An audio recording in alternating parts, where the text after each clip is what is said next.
Hello everyone, কেটা অবস্থা সবার? সবাই ভালো আছেন নি? আমি আছি, খুবই ভালাই আছি, কারণ আসলেও আমি খুব বেশি ভালো। তো আজকে একটু ঘুম থেকে উঠিয়া তাড়াতাড়ি রেডি হয়ে গেলাম। আর আজকে ওই সুনামগঞ্জ আইসি শাড়ি পইরা আর আওয়ার পরে ড্রেস পরছিলাম, আর এখন আবার শাড়ি পরছি।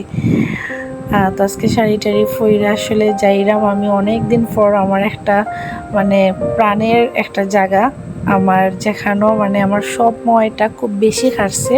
আজকে কেন যাইরাম, তো দুর্লভের সাথে যাইতেছি। দুর্লভে আগে আমারে লইয়া যেত বাইকে নারায়ণতলা, মাঝে মধ্যেই নারায়ণতলা লইয়া যেত।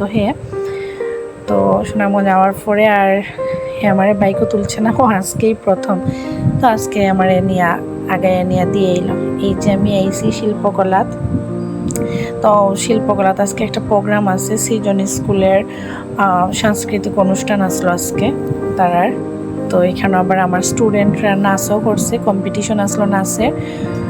আসলে আমি যখন যেদিন আমি আইছি সুনামগঞ্জ, এর পরের দিনই সঙ্গীত দিবস আসলো। আমি আসলে মানে কিতা হইতাম একটুকু খেয়াল আছে না, কিন্তু আমি জানি সঙ্গীত দিবস, বাট এদিন যে সঙ্গীত দিবস নানি ওই দিন আর খেয়াল আসলো না। আমি কিন্তু এদিন বাড়াইছি, যদি খালি যাইতাম এদিন শিল্পকলা দিয়ে আমার কত মানুষের সাথে দেখা হইল নে, কত মানে সংগঠন আইসলো শিল্পকলা, তাই গান টান গাইছে, অনেকের সাথে দেখা হইল না। আমি আসলে কতজনরে যে মিস করছি। তো আজকেও অনেকের সাথে দেখা হয়েছে। তো যাওয়ার পরে তো আমার এখানে একটা স্টুডেন্ট আছেন, তো তারার কম্পিটিশন আসলো। তারপরে গিয়াস ভাইয়া তার সাথে দেখা হয়েছে, তাজিনরার সাথে দেখা হয়েছে, মানে অনেকদিন পরে আসলে তার সাথে দেখা হয়েছে। তো এদিকে আমি গিয়া দেখি গানের কম্পিটিশন শেষ।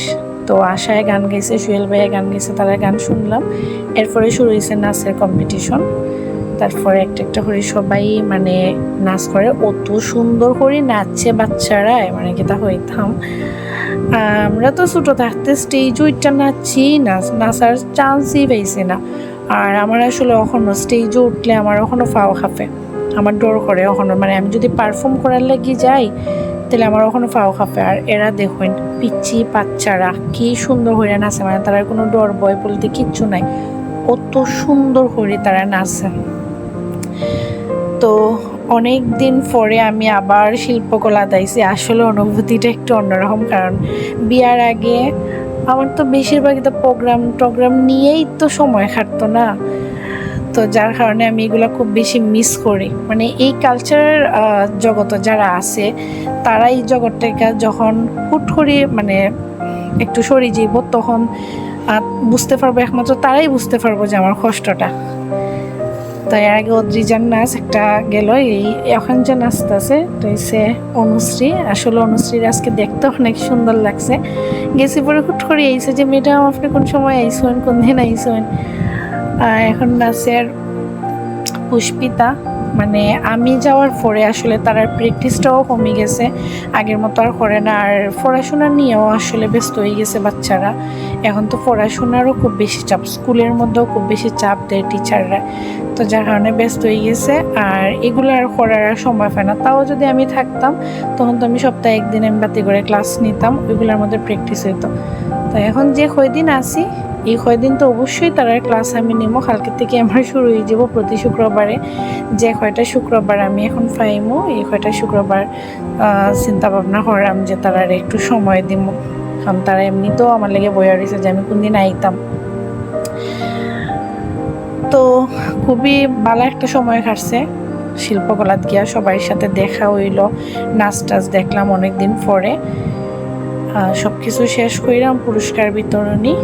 তো আমার স্টুডেন্টরাও এখানে পুরস্কার পাইছে, গানও পুরস্কার পাইছে, নাচেও পুরস্কার পাইছে।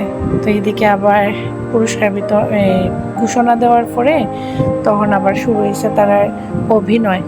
এত সুন্দর করে বাচ্চারা অভিনয় করছে যে কিতা হইতাম। আসলে খুব বেশি মিস করি আমি তারা সবাইরে, মানে খুবই মিস করি। তো আমার আসলে গনার দিন যার কি, আমি গত শুক্রবার আইসলাম, এখন একটা শুক্রবার, কালকে মানে এক সপ্তাহ হয়ে যার আসলে, মানে কিতা হইতাম আইসি এক সপ্তাহ হয়ে গেছে, মানে বুঝেই যান না। এই যে আংটিরার সাথে দেখা হইলো, মানে তারা আমার অত বেশি মায়া করোই না। আমি আসলে প্রত্যেকটা মানুষের কাছ থেকেই মায়া পাইছি, একটা মানুষ বাদ নেই যে আমারে মায়া করছে না করে। আমার প্রত্যেকটা বাচ্চারা গার্ডিয়ানরা আমারে পুরা নিজের মেয়ের মতো দেখছেন। তো তার সাথে দেখা করে আইলাম। এদিকে সারাদিন আসলাম বাইরে, ক্ষুধাও লাগছে।